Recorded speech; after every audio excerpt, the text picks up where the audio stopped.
Well, we're here in Nottingham with the man they call the Cannon. Ezra Taylor, how's life? It's good, man. Life's good. Can't complain. Got a week out.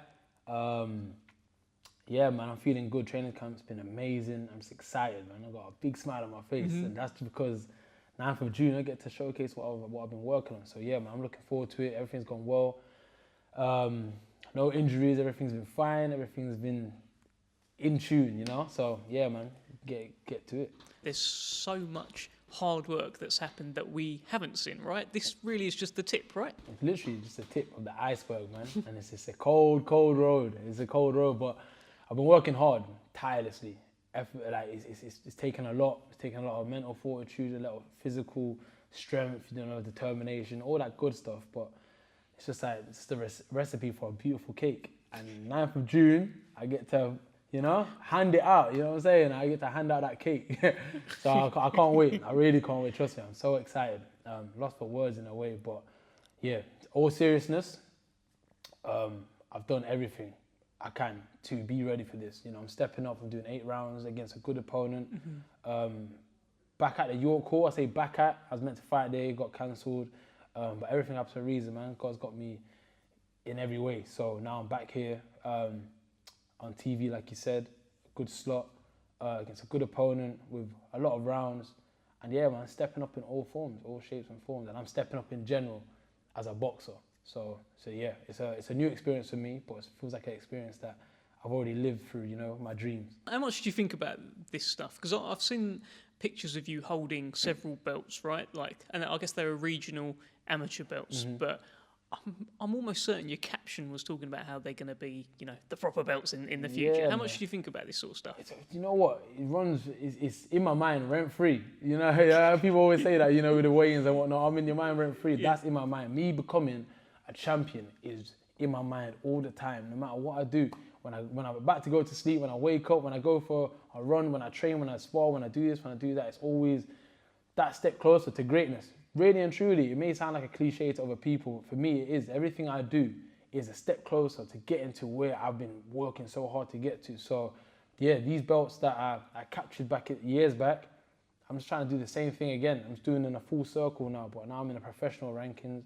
I get to hold the WBO, the WBC, the WBA, the IBO, whatever it may be. Whatever belt is available, the British, the English, just collect them all and just keep cracking on. So yeah, man, it's on my mind all the time because it's life. This ain't no half-hearted job that I'm doing. It is my life, 100%, 110%. So yeah, man, if it don't run through my head, if I'm not obsessed with it, then it wouldn't make sense for me to even be here right now.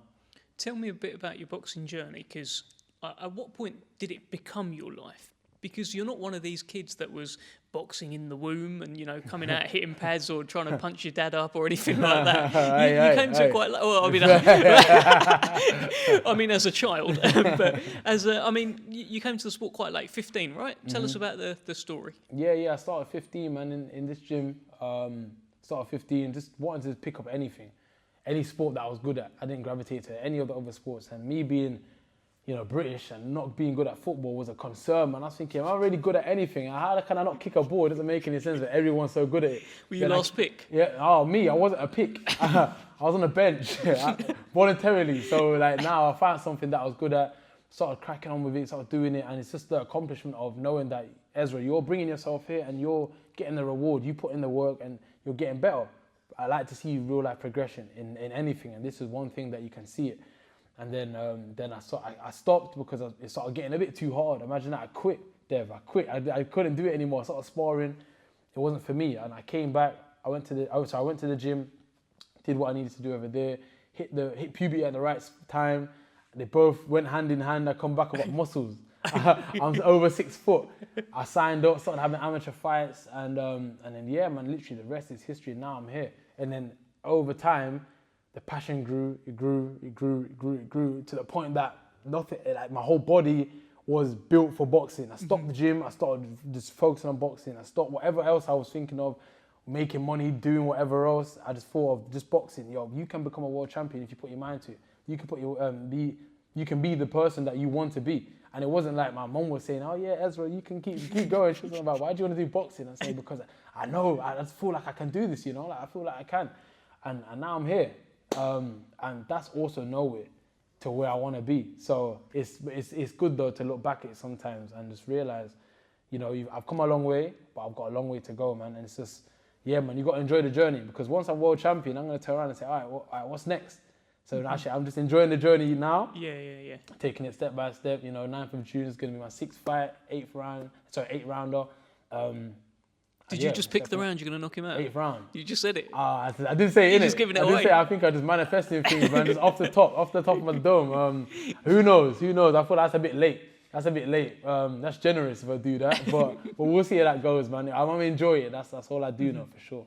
It's funny what you said there about how, like, it wasn't like your mum saying, "Oh, just crack on with boxing." It was something within you. Despite at 15, essentially, like what I was reading was that you started sparring maybe a bit too hard, and you weren't really enjoying it, and then you came back to the gym with muscles 3 years later and brocked up everyone that was sparring your head off. Mashed up everyone, man. Mashed up everyone in this one ring. This ring here, this made me a man. You know what I'm saying? I came back, and I just came back just to, you know, do what I needed to do, and I think that was the turning point. Made me realize that, you know what, I stopped, and then I came back, and I was able to do this. That's crazy. What else can I do? Then my curiosity started just kept going, and then, yeah, man, it's taken me all the way here. My team around me as well. I'm still here with Ray Ricketts, and, you know, I may go elsewhere and train here and there, but this is my home. This is the man you see now is from Bilbao Boxing Club. So it's a beautiful thing to come back and also give back and see the amateurs coming up. You know, the people that I needed when I was an amateur boxer, they wasn't there. But now I'm starting to become that person that can help other people as well. So it's amazing, man. In all aspects, I'm enjoying everything. Not just the process of me becoming a good boxer. It's being able to, I've worked so hard to build a platform that I can give my wisdom and knowledge of where I've come from and etc. to other people, and it helps me as well. So it's like, you know what, Ezra, you're doing very well, bro. You got to keep going, you got to keep cracking on, and that's why I just have this mentality of, yo, you got to keep working hard no matter what. And sometimes you're helping these kids 3 at a time. We saw earlier on today as well. What's that all about? Yeah, man. You know what? Sometimes you gotta make it real, man. You never know what could happen on the street, man. It's not just a one-on-one on the street, you know. Now I'm playing. I'm a professional. We don't do that stuff. But yeah, it's good for them to get in the ring with someone. When I say like myself, it's not because I think that I'm amazing. It's just that they may look at me and think that, yo, I want to be where he is. So being in the ring with someone who you want to be or want to get to where they are or even further, then it's good for them as well. It's good experience, because I also put it on them as well. As much as they want to put it on me, 3 versus 1 or whatever, I still make them learn the way that they're also helping me as well with things as well.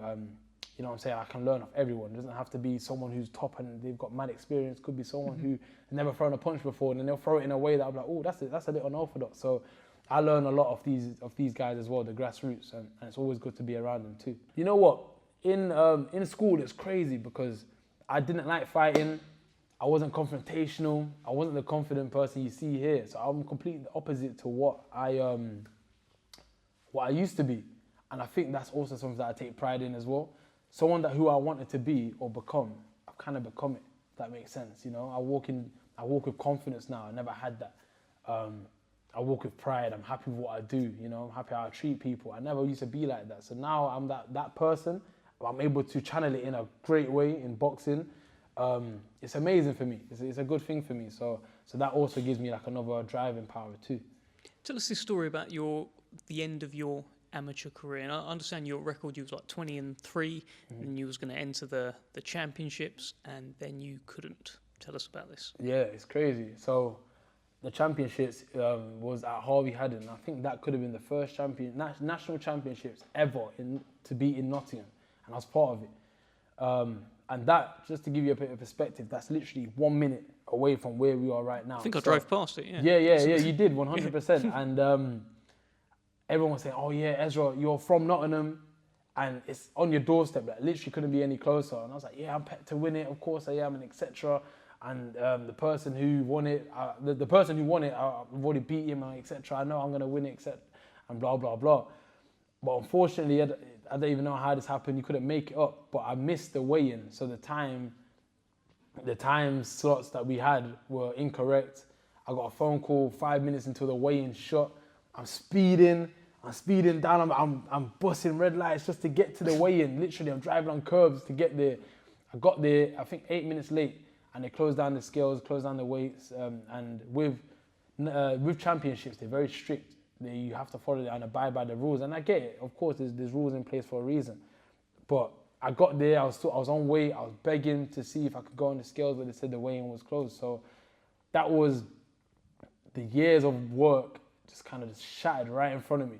You know, I didn't know what to do. I didn't even want to do boxing anymore. I went home, I curled up I felt like I was mentally I was curling up in a ball. I didn't want to face anything at all because I was thinking, what am I doing this for? But again, one door closes, another one opens, and then there was an opportunity to turn professional with my team that I have now. And yeah, man, we figured it out, and now we're here. We're back up. Well, I wouldn't say back on route. We was always on route. That was just a down of the journey. You go through ups and downs. That was just a down, but I didn't see the up at the time. But yeah, man, I stuck at it, and yeah, we're here. So who knows what Ezra Taylor that could have been? That could have been a different version, you know. Yeah. I could have gone to I could have gone GB, could have gone to the Olympics. Or I couldn't have, you know. I could have had an injury when I went to GB, and I could have my career done.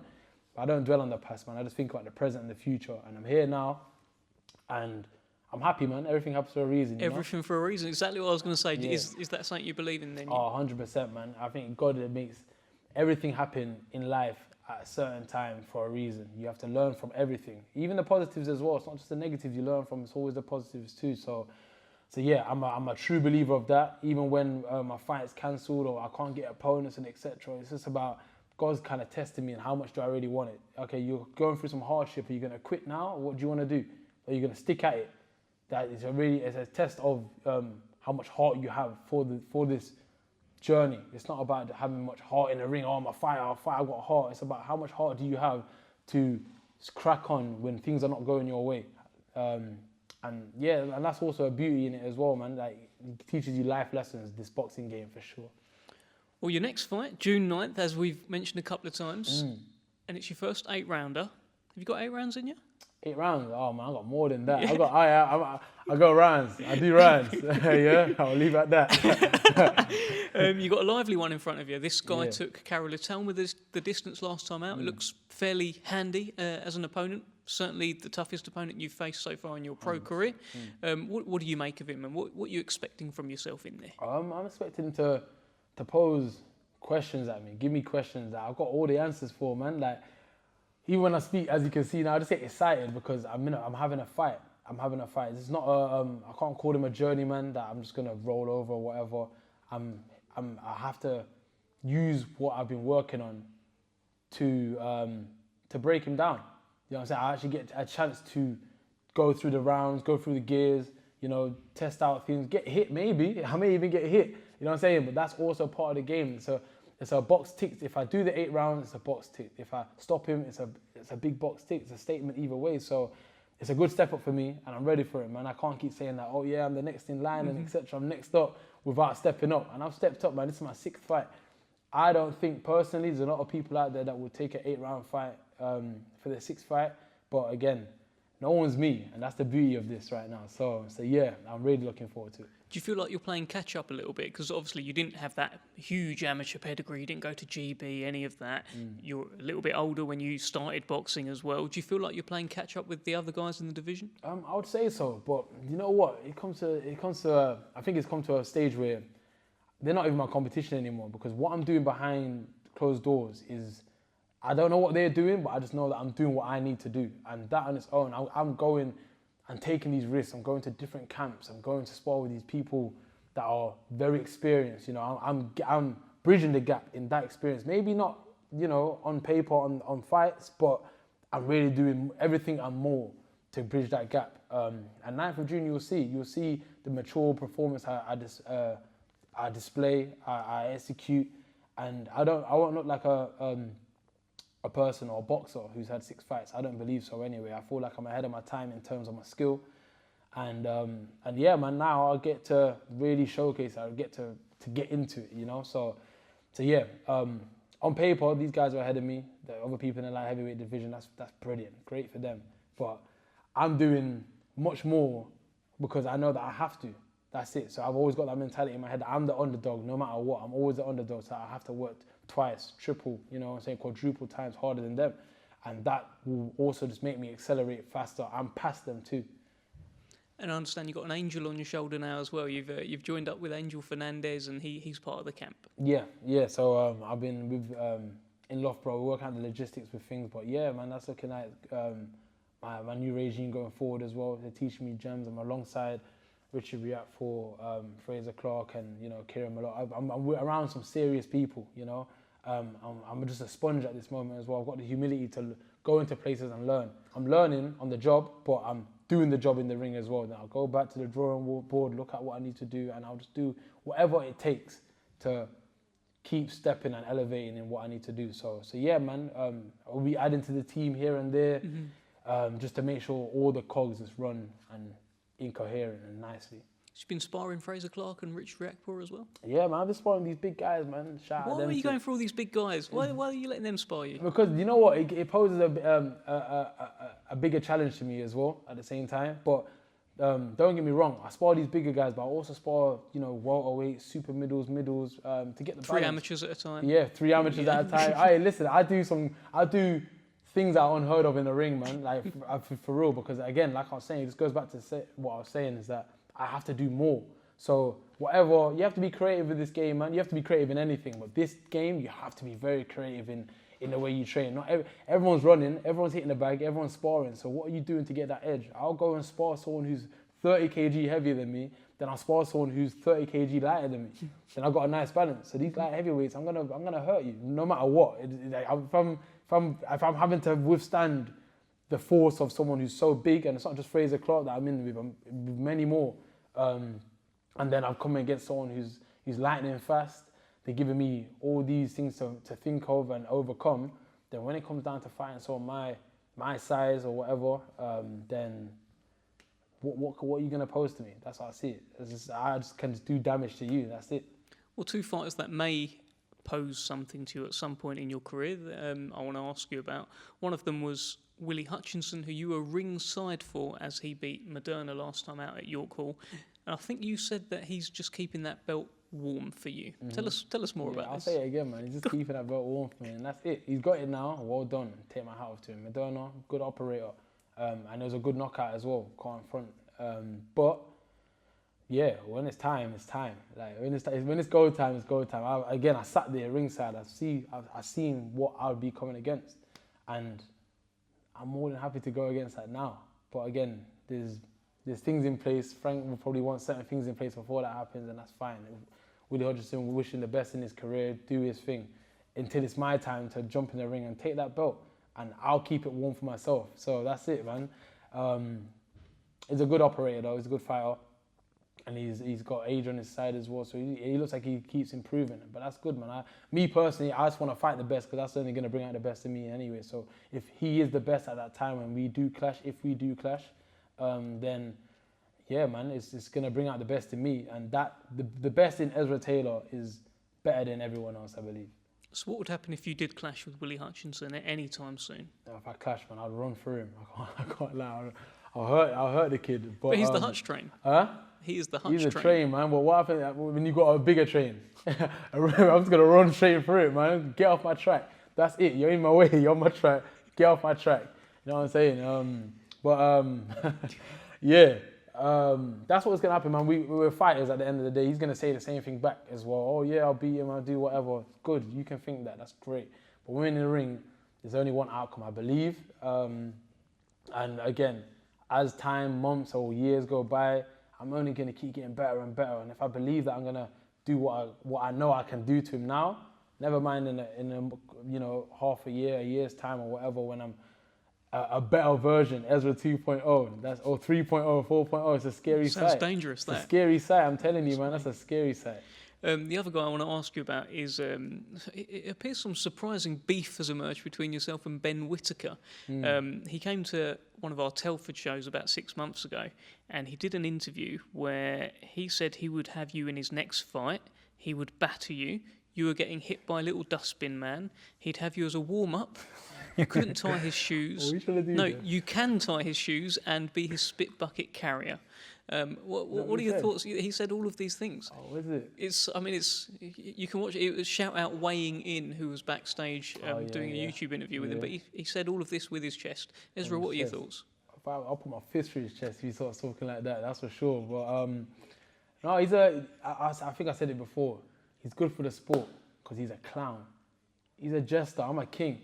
You're just here to entertain me. That's fine. You can do all that, running around parade and dance in the ring when you're fighting. That's fine. But if you come against me, you're coming against a real one, and I'm not here for all of that. But I'll hurt him. Good fighter though. He's a very good fighter. Again, I respect all fighters. He's a good fighter. I'm not gonna take it away from him, but there's a way about going about certain things. His approach to fighting these guys who are meant to give him experience, and you're trying to mock them in an arrogant way. That's great. Stick to it. But if you can do that against higher level opposition, great. If you can do that against me, you're the man. So I welcome it, man. I welcome it. I'll take him in my next fight too. He's saying that, but I'll take him on my next fight. We're kind of level with the fights.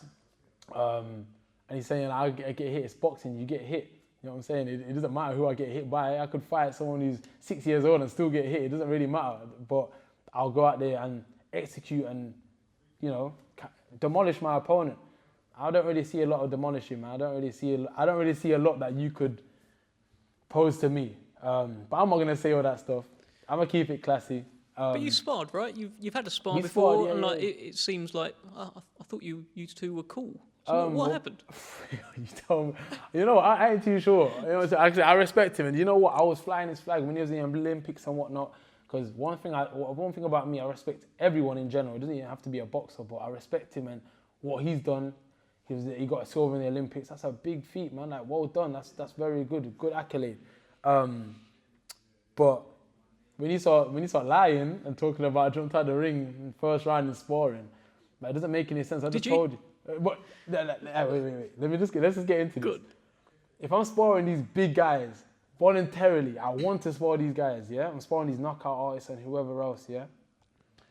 Why am I gonna jump out the ring with Ben Whittaker? He doesn't even look like he hits people to hurt them. He doesn't even look like he really hurts people. So why would I jump out the ring? And even if you did hurt me, I'm a fighter, and I've never jumped out the ring in my life. So I already said to him, I think this was on Sky Sports, was going back and forth. I said, listen, if you got the CCTV like you said you have, put it up. If not, and then when I see you, then put them up. That's all. That's all, man. I'm not really into the talking like that. I'm really not. But it's entertaining. I say it makes you laugh. It's good. It's good for the sport of boxing. But it ain't gonna be good for his jaw when we jump in the ring, for sure. Finally, Ezra, what can BT Sport fans expect on June 9th when the cannon returns? Entertainment, man. Not that clown, but entertainment, natural entertainment. You're gonna watch me and say, oh, this guy is the next best thing. I can see why he says that. I'm confident, I'm skillful, I'm fast, I'm powerful, and I've got a good ring IQ as well. I'm looking to demonstrate that all throughout the 8 rounds, if it goes at 8 rounds. But if it does, yeah, man, I want to be able to do everything.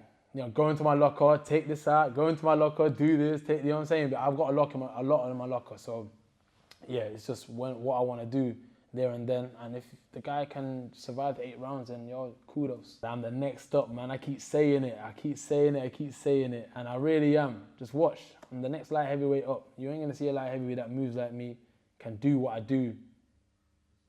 I was gonna say like me, but can't do what I do. So you'll see. You just see. Watch him. Watch me. Watch him. I'm thinking first person. Watch me. Watch me do what I do, and we'll see, man. We'll see. That's all I can say, man. That's really all I can say. I don't wanna gas myself up too much. Just tune in, please. There's a lot of gas in this room. Ezra, thank you so much for having us down today. It's been a pleasure. Thank you, man. Thank you.